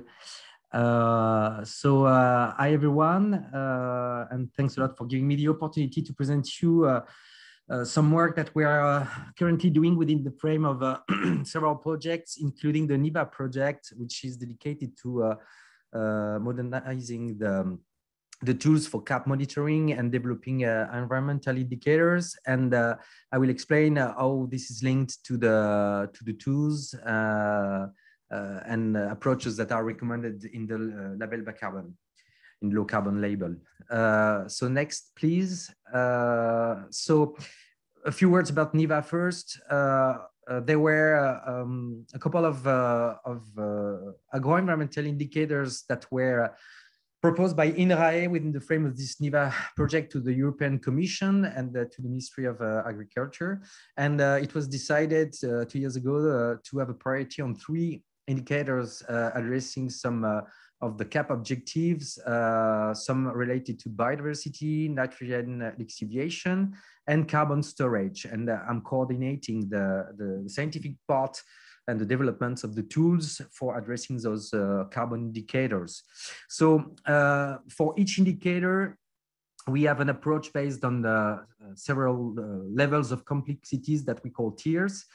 Tier 1, the idea is to have easily feasible but less accurate indicator based on some empirical approaches. Then Tier 2 provides better results, but is more difficult to get to produce since it requires farmers' data. And tier 3 is based on the model that we are developing at CESBio. I'll say a few words about that later, which provides probably best results, but that is less operational currently. So next, please. So first, a few words about the carbon budget. What are we talking about really? It represents a change in the soil organic carbon stock between two dates. So at the beginning, end of the year, at crop rotation scale, or at decades. And how is it assessed generally? By doing soil sampling, for instance, but within the frame of the European context for the CAP monitoring or for the low carbon label, taking soil samples on all fields regularly, repetitively would be very time consuming, very expensive, and also probably quite inaccurate, because you have to take a lot of samples in order to be able to detect a few percent, some changes in a few percent in carbon organic content within a couple of years. So that's why there are some modeling tools that are developed. Some were mentioned already, and generally those modeling tools are oriented on soil functioning, but they require quite a lot of input data, such as detailed management data, accurate measurements of the biomass returned to the soil, accurate and recent soil analysis, which is also quite time consuming and expensive. So we developed another approach, more focused on vegetation development and addressing in and out carbon fluxes, as shown on the figure on the bottom right, where we try to calculate the CO2 fluxes between the atmosphere and the plot, photosynthesis, plant respiration, soil respiration, with a relatively simple approach concerning soil respiration. And we estimate also the amount of carbon that is exported at harvest, and it requires some data concerning organic amendments and if it's true or exported or not, in order to calculate the carbon budget. So and the reason why we developed this third approach is that first, you have to keep in mind that the cropland carbon budget is mainly driven by the organic amount that is, and especially the biomass that is returned to the soil. And that's why we had a focus on estimating biomass production from crops and cover crops in order to address the carbon budget. So next slide, please. So within the frame of the NIVA project, we decided to calculate some carbon budget indicators at the cropping year scale at plot or 10-meter resolution by using some satellite images like Sentinel-2. But of course, it is possible then to sum those annual indicators over several years. For instance, if we want to address carbon budget or carbon indicators at the crop rotation scale. So the method is based on 3 tiers. Tier 1, what we want to address is only the CO2 fluxes, so the amount of CO2 that will be exchanged with the atmosphere following photosynthesis, plant and soil respiration. Tier 2 approach addresses the carbon budget, and those two methods are based on empirical approaches that can be applied to most crop species in Europe except rice. The tier 3 approach is a modeling approach relying on the use of the SAFI CO2 crop model that is assimilating some dynamic leaf area index maps derived from the satellite data, which allows to produce other indicators like biomass, yield, CO2 fluxes, evapotranspiration, for instance, but that is currently parameterized only for a couple of crops, but that can account for cover crop, regrowth, spontaneous weeds also. So for those 3 indicators, next you have a similar conceptual approach. If you can click, Mathieu, there is an animation, thanks.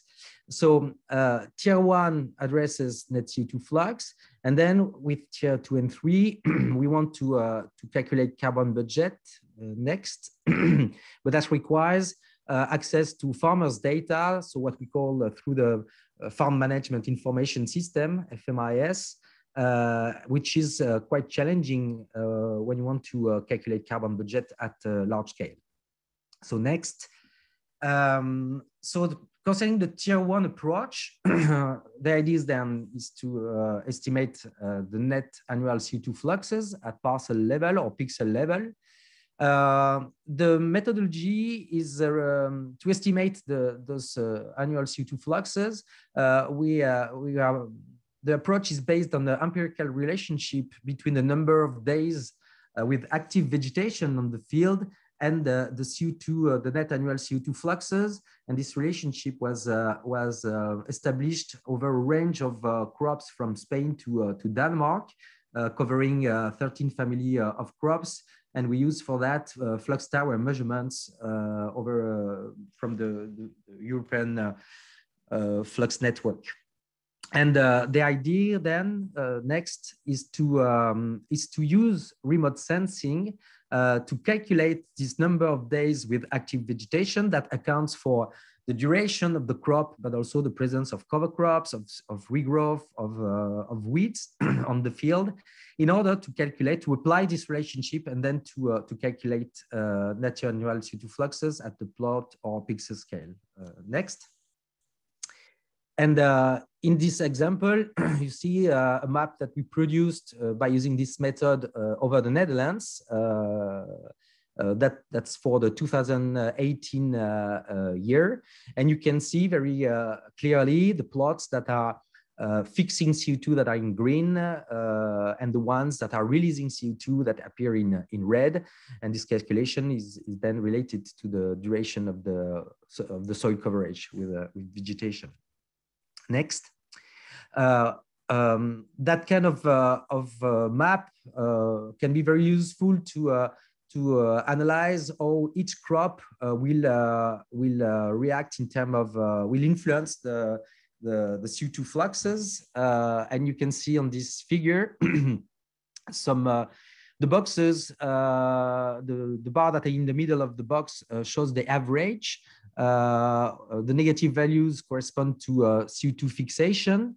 And the width, the height of the orange boxes show the variability for each crop in terms of net annual CO2 fluxes. And you see that winter crops like wheat, rapeseed, triticale, for instance, fix more CO2 than summer crops that have more variability in their annual CO2 fluxes, which can be explained by the fact that some of those plots with maize, for instance, had also cover crops, while others didn't have.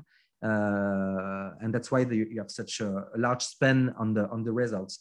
And you can compare this kind of chart with the results obtained at other sites within the frame of NIVA. We tested this approach over 4 countries.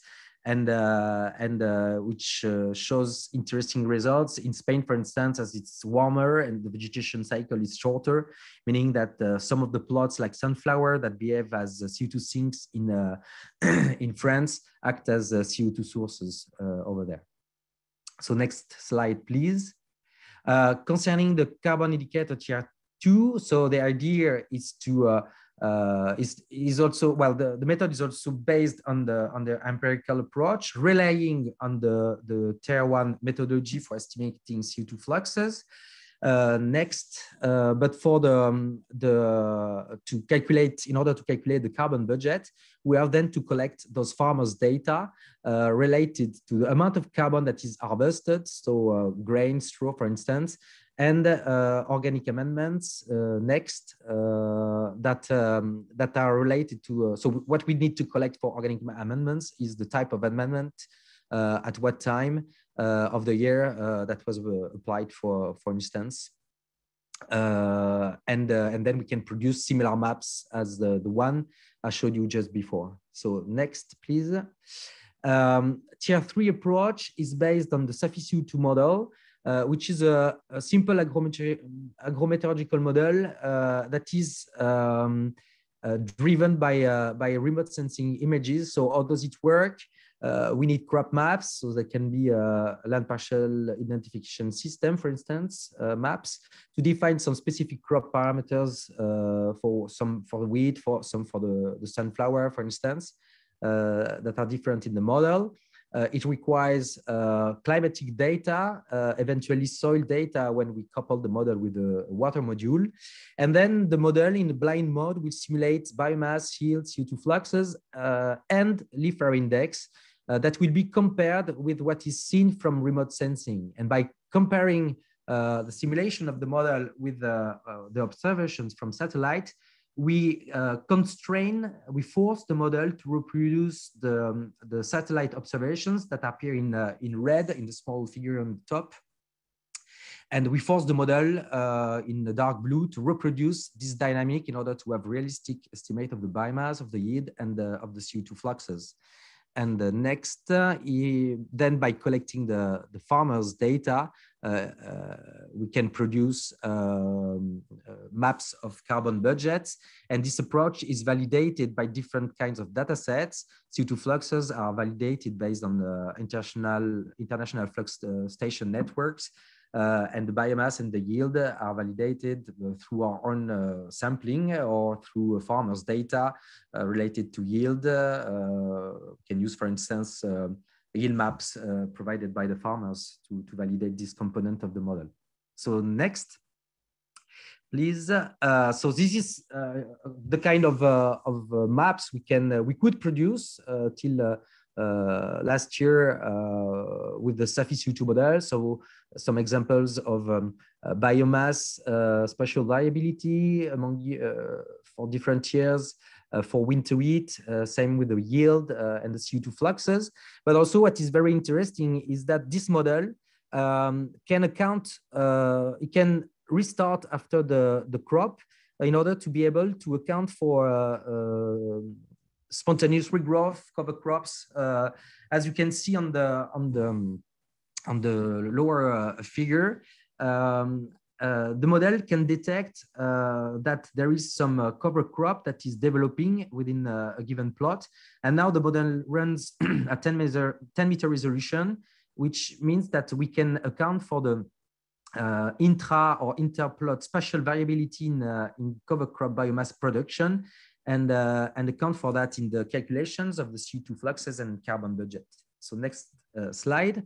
So just to summarize on the tools that we are developed and their level of readiness, the tier 1 approach on the left is requiring land parcel identification system data and Sentinel-2 images to produce some series of vegetation indexes called NDVI.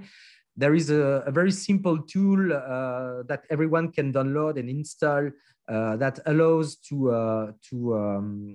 process those NDVI time series in order to produce some maps of CO2 fixation emission at the plot or at the pixel scale.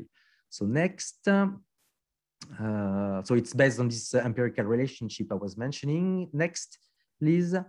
And apart from this standalone tool, we have developed integrated processing chain called Carbone that allows us also to produce the same results for the tier 1. And we are currently connecting this processing chain with the farm management information system. For instance, in France, we are collaborating with APCA to collect data from the software Mes Parcelles. So we collect data on yield, straw management, organic enhancements in order to be able to produce a tier 2 level, meaning carbon budget maps, similar to the one that you can see on the tier 1. So that's what we are currently developing. And next, please.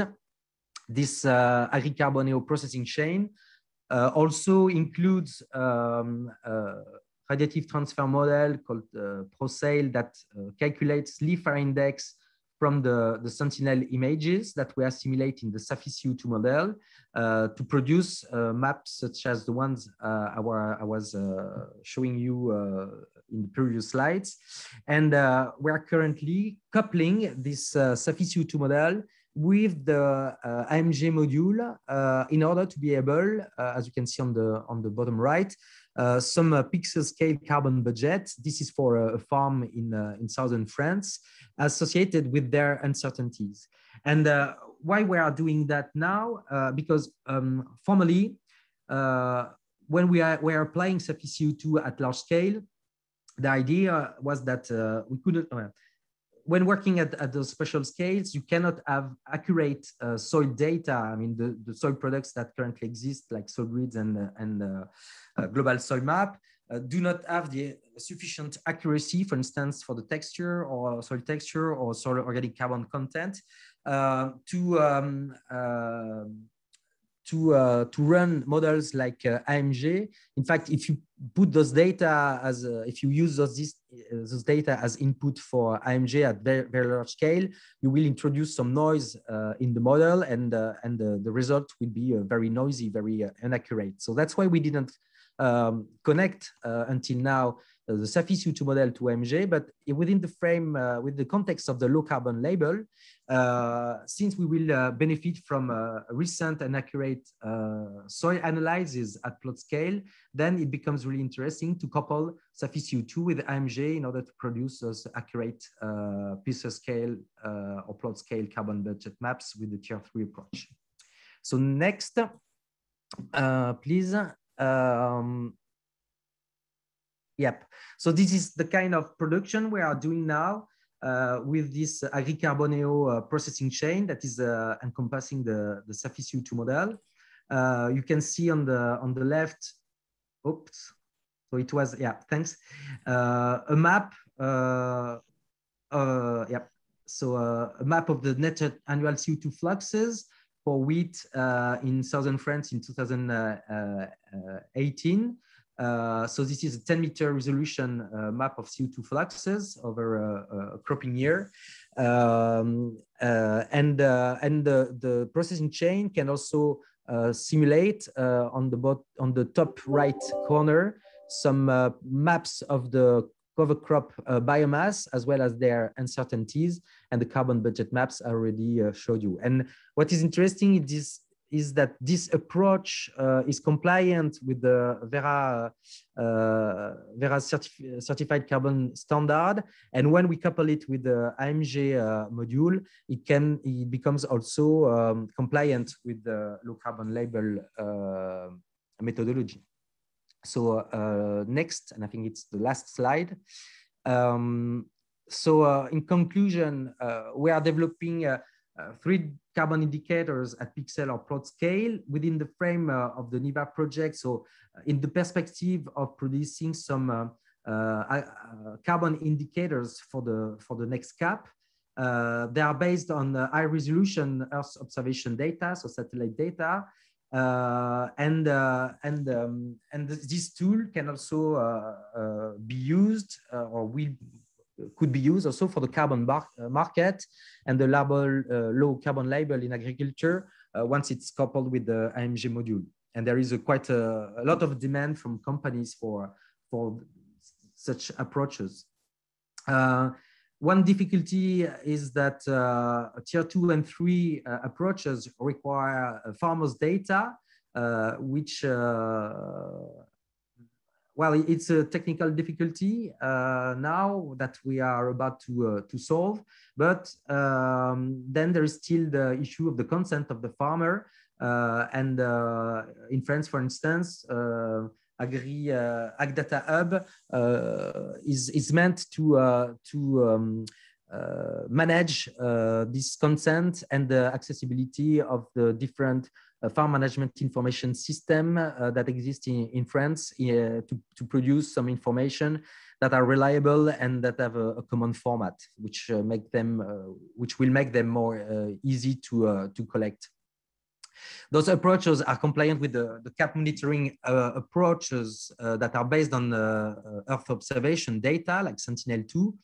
and they are developed in open source. The tier 1, as I was saying, it could be easily implemented everywhere thanks to the LPAS data and the Sentinel data, and we already have some operational tool that could be used to produce maps within the frame of a core service like Copernicus, for instance, in the coming years.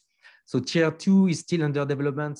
We have to finalize this access to the FMIS, and then depending on the investment of each member state, this access will be easy or not. There are some countries like Germany or Netherlands that are quite advanced on this and that have some standardized approach to give access to those farmers' data. And finally, concerning tier 3, it offers higher level of accuracy. It can produce more indicators like yield, cover crop biomass, evapotranspiration, but it also requires those farmers' data. The tool still requires some research in order to parameterize new crops and validate the transposability of the approach at very large scale, meaning at the European scale. So in the future, we think that this agri-Carboneo processing chain could be used in combination with farm level greenhouse gas budget tools like Simios MJ in order to produce some more accurate carbon budget estimates within the frame of the low carbon label, for instance. So thanks a lot for your attention. Thanks a lot, Eric, and thank you to all the speakers. I'm going to end this webinar. Thank you very much for all the speakers. Well, as you see, there are different topics that we've touched today. The Label Bas Carbone framework with the different methodologies, some future for methodologies as mentioned by Julien Viau. Up to date, the remote sensing tools are not considered within the actual Label Bas Carbone methodologies, but they could enter into that in the near future. But the market is not just a voluntary carbon market, but we also can envisage that SOC sequestration could be also rewarded for farmers through the new CAP, as mentioned by Eric and others. Can you go to the next slide, please? We could ask ourselves if we could base monitoring, reporting, and verification on flux estimates of soil carbon balance. Should we go towards an international infrastructure for soil carbon monitoring, reporting, and verification? Combining data for international scale monitoring of soil carbon data. This slide is extracted from the results from another European project called Circasa, and it summarizes what we've learned today, that in fact what we would need for a pluridisciplinary approach is to combine both in situ measurements at several spatial and temporal scales, remote sensing and modeling as well, and methods, if possible, automatic for collection of farmers' management data of field and farm level, as mentioned by Eric. So this is a future that we would like to see in the coming years through those different frameworks. So the Label Bas Carbone and what it could become at the European scale, but also with the eco schemes of the CAP in Europe. But this afternoon, we will go to all the business models behind all that carbon labeling and carbon storage. And we hope that you will join in our our next webinar at 2 o'clock. Thank you very much for your patience, and sorry for the delay in starting and in ending this webinar. Thank you very much.